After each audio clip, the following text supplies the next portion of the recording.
तेरे बिना जीना मुश्किल है, तुझे ये बताना और भी मुश्किल है। फ्रेंड्स, मैं आप सभी को अपने YouTube channel study with Ajay Patel sir में मोस्ट वेलकम करता हूँ। आज का हमारा वीडियो क्लास 12 ज्योग्राफी अध्याय 6 से है। अध्याय 5 में हम लोग प्राथमिक क्रियाओं के बारे में अध्ययन किए थे और आज हम लोग अध्याय 6 में द्वितीय क्रियाएं, मानव की आर्थिक क्रियाओं के अंतर्गत द्वितीय क्रियाओं के बारे में जो हम देखते हैं उसके कुछ पॉइंट्स के बारे में देखते हैं। फ्रेंड्स, इस वीडियो को देखने से पहले यदि आप हमारे चैनल को सब्सक्राइब नहीं किए हैं तो सबसे पहले सब्सक्राइब कर लें, बेल आइकन को प्रेस करें, जिससे कि हर वीडियो का नोटिफिकेशन आप तक पहुंच सके। आइए हम लोग चलते हैं द्वितीय क्रिया। आप लोगों को मालूम होना चाहिए द्वितीय क्रिया से संबंधित विनिर्माण उद्योग। जब हम लोग मानव की आर्थिक क्रियाएं पढ़ रहे थे उसे बताया गया था कि प्राथमिक क्रिया के अंतर्गत प्रकृति से प्राप्त कच्चे माल होते हैं। जो वस्तुएं प्रकृति द्वारा प्राप्त होते हैं उसे हम लोग प्राथमिक क्रिया में रखते हैं। और आज हम लोग देखते हैं द्वितीय क्रिया में सबसे पहले हम देखते हैं द्वितीय क्रिया है क्या, किसे कहते हैं द्वितीय क्रिया। दोस्तों, प्रकृति प्रदत्त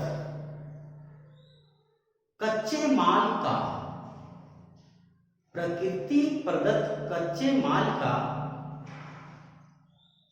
उसकी बनावट में चेंज करना,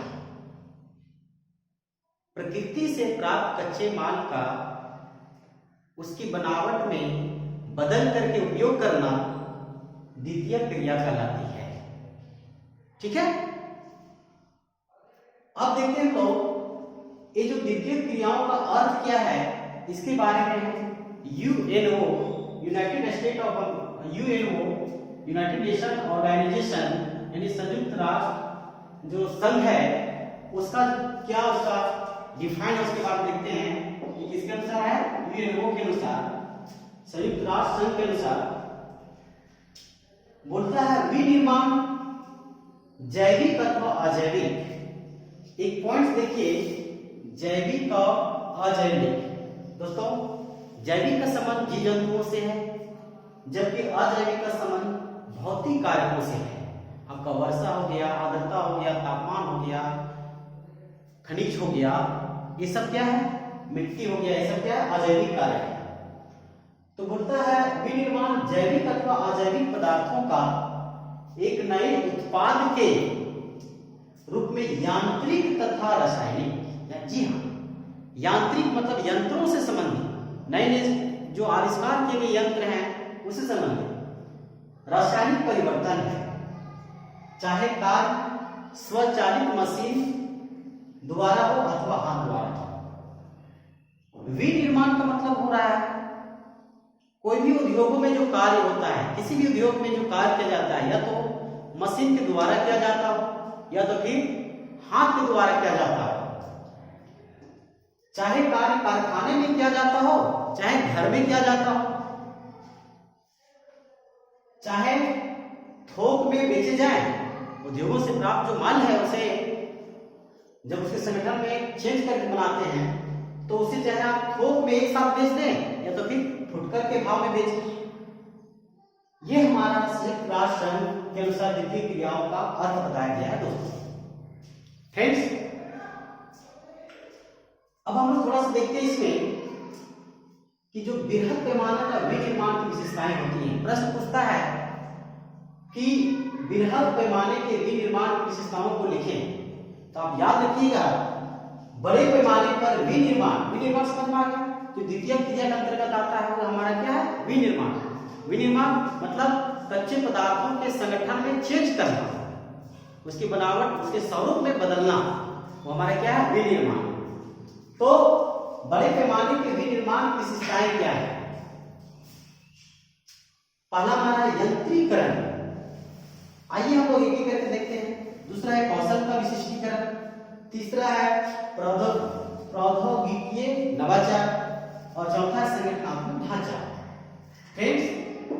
जो यंत्रीकरण है, यंत्रीकरण से तात्पर्य है उद्योगों के क्षेत्र में मशीनों का आविष्कार से, आधुनिक तरीके से जो यंत्रों का आविष्कार हो रहा है उसे हम यंत्रीकरण बोलेंगे। आप लोगों को मालूम होना चाहिए कि सन 1860, याद रखिएगा, सन 1860 ईस्वी में उद्योगों के विकास के पश्चात विनिर्माण के क्षेत्र में जो यंत्रीकरण है इसका विकास तेजी से हुआ है, जिससे कि जो कार्य वो तुरंत हो सके और उत्पादन भी ज्यादा हो सके, उसका लागत कम पड़े। फ्रेंड्स, यंत्रीकरण का तात्पर्य क्या हुआ? उद्योगों में मशीनों के आविष्कार से। अब आइए हम लोग देखते हैं कौशल का विशिष्टीकरण। दोस्तों, अभी आप लोग देखते होंगे कि हर जगह, खास करके भारत में, कौशल के बारे में प्रशिक्षण दिया जा रहा है, लोगों को प्रशिक्षित किया जा रहा है, चाहे लड़कियां हो, औरतें हो, पुरुष हो, लड़के हो, सभी को कौशल के विकास अलग अलग क्षेत्र में उसकी ट्रेनिंग दी जा रही है कि आप अपनी जीविकोपार्जन खुद कैसे चला सकते हैं, है ना। तो ये जो कौशल का विशिष्टीकरण है, पहले देखा जाता था कि पहले जो हाथ के द्वारा या छोटे पैमाने पर जो उद्योगों में जो कार्य किए जाते थे या हथकरघा द्वारा जो वस्तुएं बनाई जाती थी, उसकी लागत क्या होती थी? लागत की अपेक्षा उत्पादन कम होता था। जिस दर से लागत होता था फ्रेंड्स, उस दर से उत्पादन कम होता था। लेकिन आधुनिक तौर पर अभी देखा जाए, कौशल के विकास होने से लोगों में प्रशिक्षण दिया जा रहा है और कोई भी व्यक्ति अपने एक क्षेत्र में विशिष्ट हो जाता है, उस क्षेत्र में अपने कार्य के प्रति सजग हो जाता है, उसे सरलतापूर्वक कर सकता है। ये हमारा कौशल का विशिष्टीकरण है ना। अब देखिए नेक्स्ट है प्रौद्योगिकीय नवाचार। दोस्तों, उद्योगों के क्षेत्र में नवाचार मतलब नई वस्तुओं का आविष्कार। उद्योगों में नई चीजों का आविष्कार होना ही नवाचार है। अभी आप किसी भी क्षेत्र में देखिए, चाहे किसी भी प्रकार का उद्योग हो, उसमें एक से एक तरीके खोजे जा रहे हैं। तुरंत उसके कार्य को संपादित करने के लिए एक से एक नए नए कंप्यूटर आधारित मशीन का प्रयोग किया जा रहा है। तो हमारा है प्रौद्योगिकी नवाचार। दोस्तों, नेक्स्ट है संगठनात्मक ढांचा। हाँ, संगठनात्मक ढांचा के अंतर्गत हम लोग क्या लिख सकते हैं? इसके तहत हम लोग बोल सकते हैं कि उद्योग धंधों का विकास करना एक मामूली बात नहीं है। उद्योग धंधों का विकास करने में काफी धन की आवश्यकता पड़ती है, काफी पूंजी की आवश्यकता पड़ती है, काफी लेबर करना पड़ता है फ्रेंड्स। अब हम लोग देखते हैं नेक्स्ट हमारा जो है, आइए इधर देखते हैं विनिर्माण उद्योगों का स्थानीयकरण। फ्रेंड्स, वेरी वेरी इंपॉर्टेंट है। आप लोग देखिए, यदि प्रश्न पूछता है विनिर्माण उद्योगों का स्थानीयकरण से आप क्या समझते हैं, सबसे पहला प्रश्न कि विनिर्माण उद्योगों का स्थानीयकरण से आप क्या समझते हैं? तो देखिए, किसी भी उद्योग में, है ना, किसी भी उद्योगों का किसी विशेष क्षेत्र में या किसी केंद्र में स्थापित होना विनिर्माण उद्योग का स्थानीयकरण कहलाता है। फिर साथ लीजिए, किसी भी उद्योगों का किसी विशेष क्षेत्र में या केंद्र में स्थापित करना उद्योगों का स्थानीयकरण कहलाता है फ्रेंड्स। जैसे देखिए, अगर हम लोग मानचित्र को देखते हैं, मानचित्र देखा जाता है या हम लोग अध्ययन करते हैं पूरे विश्व में, तो क्या एक समान उद्योग का स्थानीयकरण होता है? नहीं। आप मानचित्र को उठाकर देखिएगा तो विनिर्माण उद्योग का स्थानीयकरण जो है विश्व में एक समान नहीं है, अलग अलग है। आप देखिए लोहा इस्पात के बारे में अगर देखा जाए तो लोहा इस्पात जो है विश्व के कहां पर ज्यादा से ज्यादा इस्तेमाल होता है, जहां ज्यादा से ज्यादा उत्पादन होता है। हमारा जर्मनी हो गया, ग्रेट ब्रिटेन हो गया, रूस परिसर हो गया, फ्रांस हो गया, यूनाइटेड स्टेट ऑफ अमेरिका हो गया दोस्तों, है ना। हाँ, आइए कागज उद्योग के बारे में देखते हैं। क्या कागज उद्योग हर जगह है? नहीं। कागज उद्योग कनाडा, नॉर्वे, स्वीडन, इन देशों में, इन क्षेत्रों में कागज उद्योग बहुत ज्यादा स्थापित हुआ है। नेक्स्ट है सूती वस्त्र उद्योग। आप लोग देखिए सूती वस्त्र उद्योग आप लोग सुने होंगे, ब्रिटेन, ग्रेट ब्रिटेन में एक जगह है लंकाशायर, है ना, वहां पर सूती वस्त्र उद्योग बहुत ज्यादा प्रचलित है। आप हमारे इंडिया में देखिए भारत में सूती वस्त्र उद्योग, भारत का कहां पर, अहमदाबाद ले जाइए, गुजरात आ जाइए, मुंबई आ जाइए, तो यहाँ पर सूती वस्त्र उद्योग स्थापित हुआ है। आप जापान में चले जाइए, चीन में चले जाइए, यूएसए में चले जाइए। तो और लास्ट हमारा है रेशमी वस्त्र उद्योग, रेशम के कपड़े जहां से बनाए जाते हैं। फ्रेंड्स, ये रेशमी वस्त्र उद्योग कहां कहां पर है, विश्व में किन देशों में है? जापान में है, फ्रांस में और इटली में है। अब देखिए तो इससे हम लोग क्या पता चल रहा है? इससे हमें पता चल रहा है कि विनिर्माण उद्योगों का जो स्थानीयकरण है वो भिन्न भिन्न जगह पर है, एक समान नहीं है, अलग अलग क्षेत्रों में है। ओके, अब नेक्स्ट हम लोग टॉपिक में आते हैं, वो है हमारा विनिर्माण उद्योगों के स्थानीयकरण को प्रभावित करने वाले कारक। आखिर कौन कौन से ऐसे फैक्टर हैं, कौन कौन से ऐसे कारक हैं जो उद्योगों के विकास करने में लोगों को मजबूर होना पड़ता है, या उद्योग धंधों को स्थापित करने में कंपनी को उस जगह को चयन करना पड़ता है? कौन कौन से ऐसा फैक्टर है? उसके लिए जो कारक है फ्रेंड्स वो हमारा है, देखिए पहला है कच्चे माल की निकटता। जी हाँ, उद्योगों के निर्माण के लिए, उद्योगों के विकास के लिए प्रथम जो आवश्यकता होती है कच्चे माल। जो प्राथमिक क्रियाओं से हमें कच्चे माल की प्राप्ति होती है वो यदि ना हो तो हम लोग उद्योग का विकास करने से कोई फायदा नहीं है ना। तो कच्चे माल की निकटता बहुत जरूरी है। कच्चे माल जिस जगह पर मिलते हैं, है ना, जहां पर कच्चे माल की ज्यादा निकटता पाई जाती है दोस्तों, वहां पर उद्योग का विकास ज्यादा होता है। ठीक है, आइए नेक्स्ट है पूंजी की सुलभता। अगर यदि आप उद्योगों का विकास कर रहे हैं और यदि पूंजी आपके पास नहीं है तो आप उद्योगों का विकास नहीं कर सकते हैं, है ना।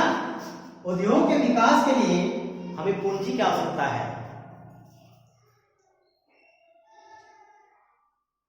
मनी के बिना हम लोग जितना भी विनिर्माण उद्योग का के अंतर्गत जो भी पदार्थ हमको चाहिए, अगर पूंजी नहीं रहेगा तो हम लोग कुछ भी नहीं कर सकते। ठीक है, तो पूंजी की सुलभता एक फैक्टर है विनिर्माण उद्योग को स्थापित करने में। फिर तीसरा है शक्ति के साधनों की निकटता। शक्ति के साधन क्या है? शक्ति के साधन, शक्ति के साधन को अभी देखा जाए तो खास करके कोयला शक्ति के साधन में एक बृहद क्षेत्र है। कोयला का इस्तेमाल, कोयला का उत्पादन जिन क्षेत्रों में हो रहा है वहां पर उद्योग का विकास ज्यादा किया जा रहा है।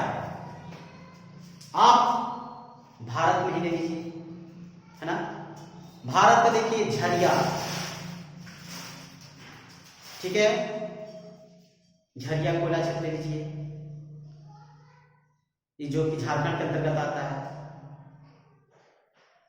और क्या, पश्चिम बंगाल में आप लोग सुनेंगे रानीगंज, उसको ले लीजिए भारत में। आप यूएसए में चले जाइए, ग्रेट ब्रिटेन में चले जाइए, तो जिन देशों में कोयला का निर्माण जिस जगह पर हो रहा है उसके आसपास उद्योगों का विकास तेजी से किया जा रहा है।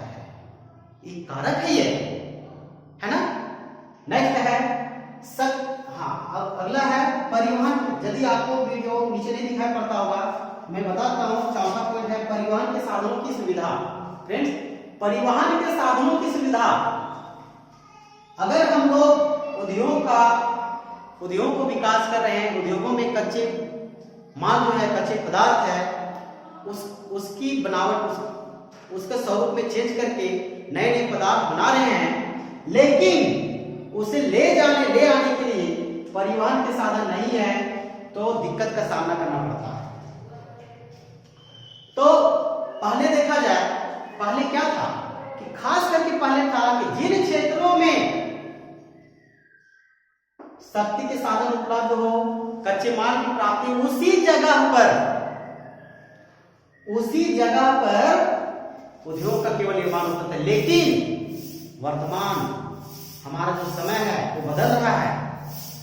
अभी वर्तमान समय में देखा जाता है कि विश्व के बहुत ऐसे देश हैं जो अन्य देशों से परिवहन के माध्यम से कच्चे माल को ले जाते हैं या ले आते हैं।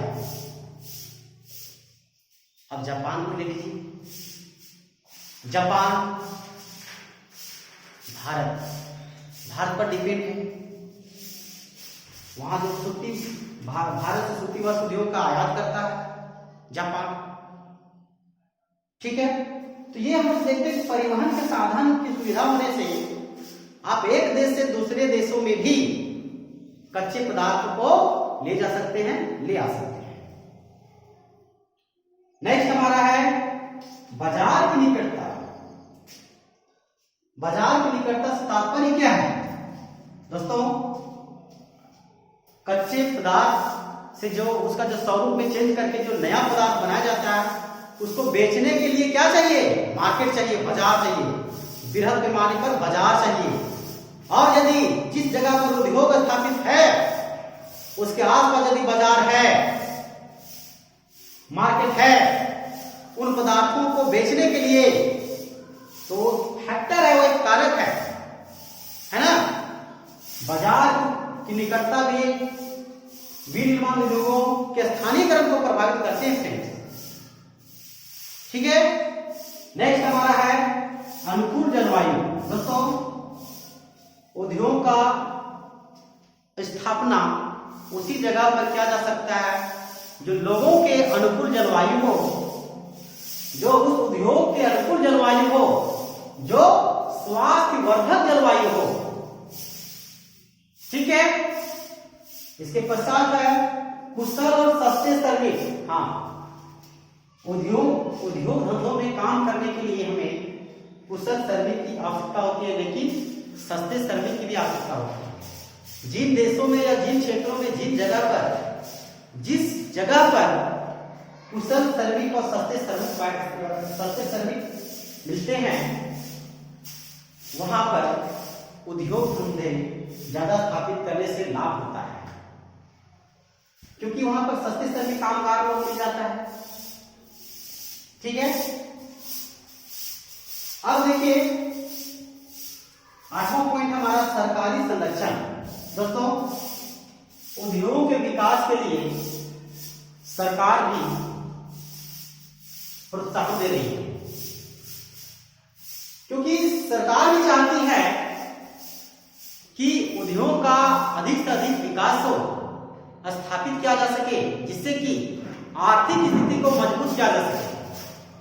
अभी देश दुनिया में देखा जाता है कि हर देश उद्योगों की स्थापना के लिए एक दूसरे से प्रतिस्पर्धित है, प्रतिस्पर्धा में लगे हुए हैं। तो